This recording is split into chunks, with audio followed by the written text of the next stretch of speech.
Halo semuanya, perkenalkan nama saya Levania Wowor, Fakultas Hukum kelas 122. Mata kuliah Bahasa Indonesia dengan dosen pengampu Jumliyati Lambayang SH MH. Saya akan menjelaskan mengenai 4 poin dalam pelajaran Bahasa Indonesia. Poin pertama, asal mula Bahasa Indonesia. Bahasa Indonesia adalah bahasa resmi Negara Kesatuan Republik Indonesia dan bahasa Persatuan Bangsa Indonesia. Dari sudut pandang linguistik, bahasa Indonesia adalah sebuah variasi dari bahasa Melayu. Dalam hal ini, dasar yang dipakai adalah bahasa Melayu Riau, tetapi telah mengalami perkembangan akibat penggunaannya sebagai bahasa kerja dan proses pembakuan pada awal abad ke-20. Sampai saat ini, bahasa Indonesia merupakan bahasa yang hidup dan terus berkembang dengan pengayaan kosakata baru, baik melalui penciptaan maupun melalui penyerapan dari bahasa daerah dan bahasa asing. Pada zaman Kerajaan Sriwijaya, abad ke-7 Masehi, bahasa Melayu atau bahasa Melayu kuno dipakai sebagai bahasa kenegaraan. Hal itu dapat diketahui dari 4 prasasti berusia berdekatan yang ditemukan di Sumatera bagian selatan peninggalan kerajaan tersebut. Prasasti tersebut diantaranya adalah dengan ditemukannya berangkat tahun 684 Palembang, Kota Kapur berangkat tahun 686 Bangka Barat, dan Karangbrahi berangkat tahun 688 Masehi Jambi.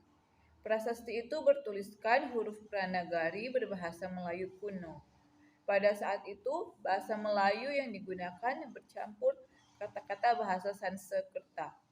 Sebagai penguasa perdagangan di Kepulauan Nusantara, para pedagangnya membuat orang yang berniaga terpaksa menggunakan bahasa Melayu dengan cara kurang sempurna.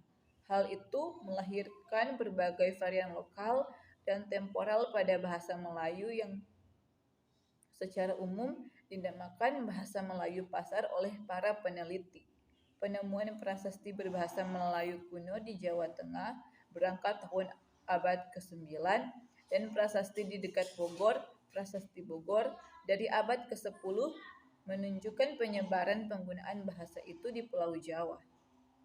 Penemuan keping tembaga Laguna di dekat Manila, Pulau Luzon, berangkat tahun 900 Masehi, juga menunjukkan keterkaitan wilayah tersebut dengan Sriwijaya.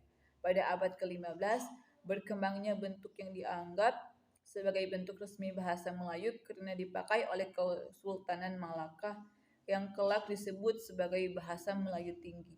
Penggunaannya terbatas di kalangan keluarga kerajaan di sekitar Sumatera, Jawa, dan Semenanjung Malaya.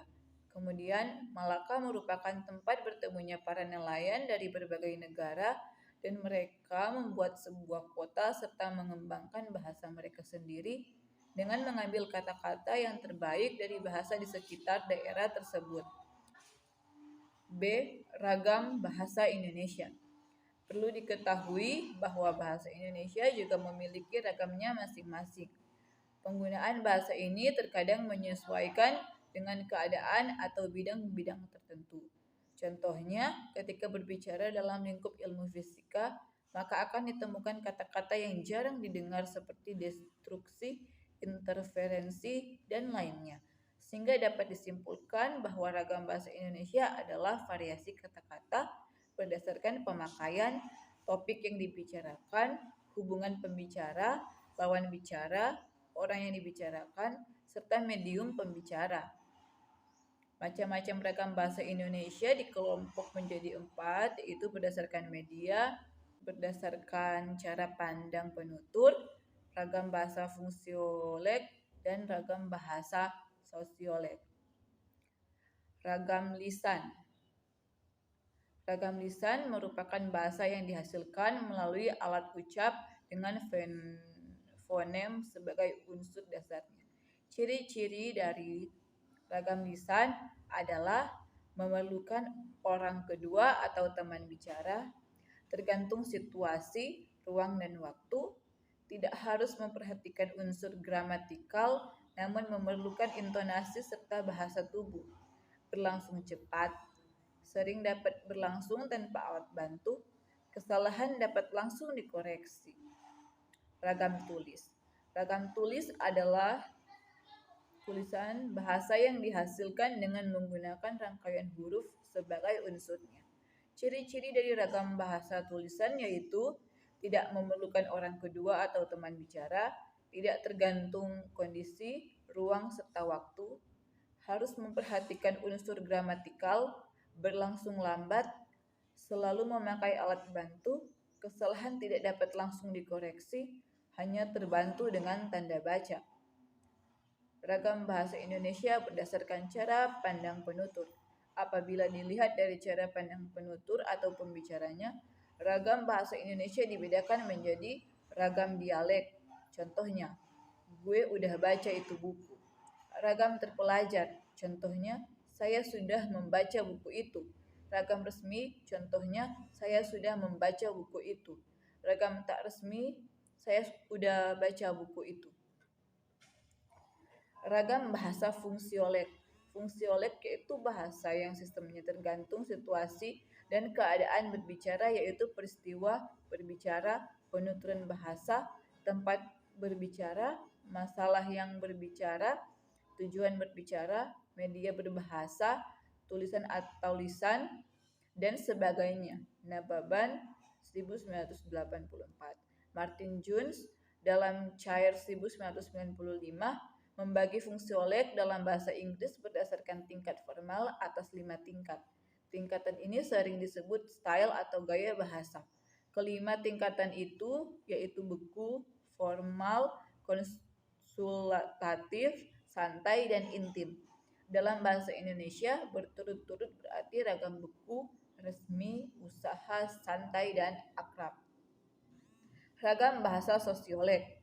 Dalam linguistik, sosiolek dari sosial dan dialek atau dialek sosial adalah varietas bahasa yang terkait dengan suatu kelompok sosial tertentu. Sosiolek antara lain terjadi pada berbagai kelompok masyarakat menurut kelas sosial, usia, serta pekerjaan. Contohnya adalah perbedaan bahasa antara masyarakat kelas atas dan kelas bawah, remaja dan orang tua, serta antara dokter dan pengacara. Contoh ragam bahasa hukum. 1. Merah artinya harus berhenti. 2. Besiuit artinya surat penetapan. 3. Kuning siap untuk jalan. Poin ketiga yaitu kalimat efektif dan kalimat tidak efektif. 1. Pengertian kalimat efektif. Kalimat efektif adalah yang dapat mengungkapkan gagasan penuturan atau penulisnya secara tepat, sehingga dapat dipahami oleh pendengar atau pembaca secara tepat pula.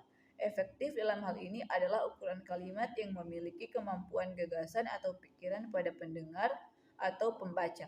Dengan kata lain, kalimat efektif adalah kalimat yang dapat mewakili pikiran penulis atau pembaca serta tepat sehingga pendengar atau pembaca dapat memahami pikiran tersebut dengan mudah, jelas dan lengkap seperti yang dimaksud oleh penulis atau pembicaranya. Ciri-ciri kalimat efektif. Kesatuan. Informasi yang disampaikan oleh sebuah kalimat harus memenuhi unsur penulisan yang utuh sehingga terbentuk sebuah kalimat yang padu antara satu dengan lainnya. Keparalelan. Kalimat yang memiliki imbuhan pada predikat lebih dari satu harus memiliki jenis imbuhan yang sesuai antara satu dengan yang lainnya. Kelogisan. Suatu ide kalimat dapat dengan mudah dipahami dan penulisannya sesuai dengan ejaan yang berlaku. Selain itu, unsur-unsur dalam kalimat yang harus memiliki hubungan yang logis dan masuk akal. Kehematan. Gunakan kata-kata secara hemat, namun tidak mengurangi makna atau mengubah informasi yang ingin disampaikan. Dalam menyusun kalimat efektif, penggunaan kata, frasa, atau bentuk lain yang tidak dibutuhkan harus dihindari. Ketepatan. Informasi yang akan disampaikan dalam suatu kalimat harus jitu atau sesuai dengan sasaran sehingga dibutuhkan ketelitian yang tinggi. Kecermatan, yaitu kalimat efektif harus cermat. 2. Pengertian kalimat tidak efektif.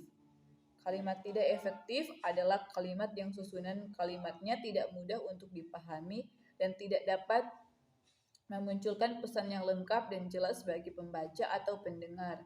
Karena pesan yang ingin disampaikan oleh penulis atau pembicara tidak mudah dimengerti, maka kemungkinan besar pembaca atau pendengar salah menerima maksud dan tujuan dari pesan yang disampaikan oleh pembicara atau penulis.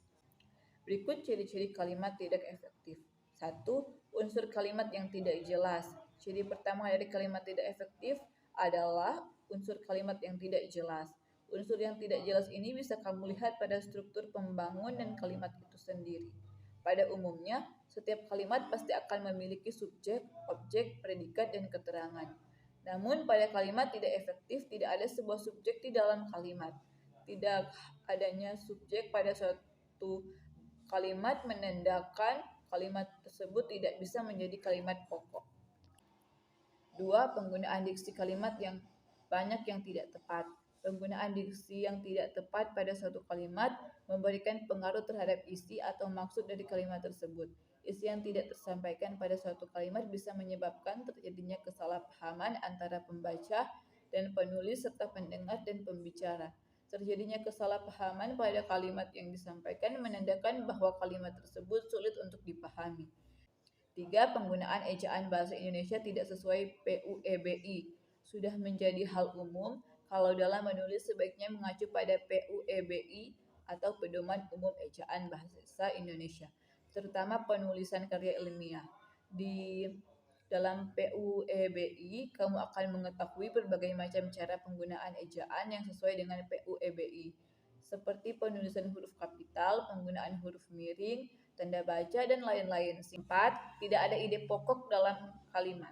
Ciri-ciri kalimat tidak efektif berikutnya adalah tidak ada ide pokok dalam suatu kalimat. Tidak adanya ide pokok dalam suatu kalimat, maka pembuatan paragraf menjadi tidak utuh. Maka dari itu, kalimat tidak efektif bisa mengurangi informasi yang disampaikan kepada pembaca atau pendengar. 5. Boros dalam penggunaan kata. Pada kalimat tidak efektif, penggunaan katanya sangat boros, sehingga membuat suatu kalimat kurang enak untuk dibaca. Pemborosan kata pada kalimat bisa kita lihat ketika membaca kalimat terdapat banyak sekali kata-kata yang sama. Selain kurang enak untuk dibaca, pemborosan kata bisa menghilangkan pesan atau maksud dari kalimat tersebut. Poin keempat adalah pemakaian huruf. Huruf dibagi menjadi 4 kategori, yaitu A. Huruf abjad, B. Huruf vokal, C. Huruf konsonan, D. Huruf diftong. A. Huruf abjad. Abjad yang digunakan dalam ejaan bahasa Indonesia terdiri atas huruf yang sebagai berikut. Nama tiap huruf disertakan di sebelahnya. B. Huruf vokal. Huruf yang melambangkan vokal dalam bahasa Indonesia terdiri atas huruf A, E, I, O, dan U. C. Huruf konsonan. Huruf konsonan contoh pemakaian dalam kata sebagai berikut. D. Huruf diftong. Di dalam bahasa Indonesia terdapat diftong yang dilambangkan dengan AI, AU, dan OI. E. Gabungan huruf konsonan. Di dalam bahasa Indonesia terdapat 4 gabungan huruf yang melambangkan konsonan, yaitu KH, NG, NY, dan SY. F. Huruf kapital. G. Huruf miring. H. Huruf tebal. Huruf tebal dalam cetakan dipakai untuk menuliskan judul buku, bagian bab, daftar isi, daftar tabel, daftar lambang, daftar pustaka, indeks, dan lampiran. Dan juga saya sebagai mahasiswa dari Universitas Pembangunan Indonesia ingin mengajak adik-adik, teman-teman sekalian, juga saudara-saudara yang di sana untuk bisa bergabung bersama kami di universitas kami. Di universitas kami tersedia fakultas teknik dengan program studi teknik elektro, program studi teknik sipil, fakultas hukum, fakultas pertanian, fakultas sastra dengan program studi sastra Inggris, fakultas Ilmu Sosial dan Ilmu Politik, Fakultas Perawatan, Program Studi Ilmu Keperawatan, Profesi Nurse. Terletak di Jalan RW Monginsidi 6, nomor 129, Bahu, Kecamatan Malalayang, Kota Manado, Sulawesi Utara. Sekian video dari saya. Terima kasih.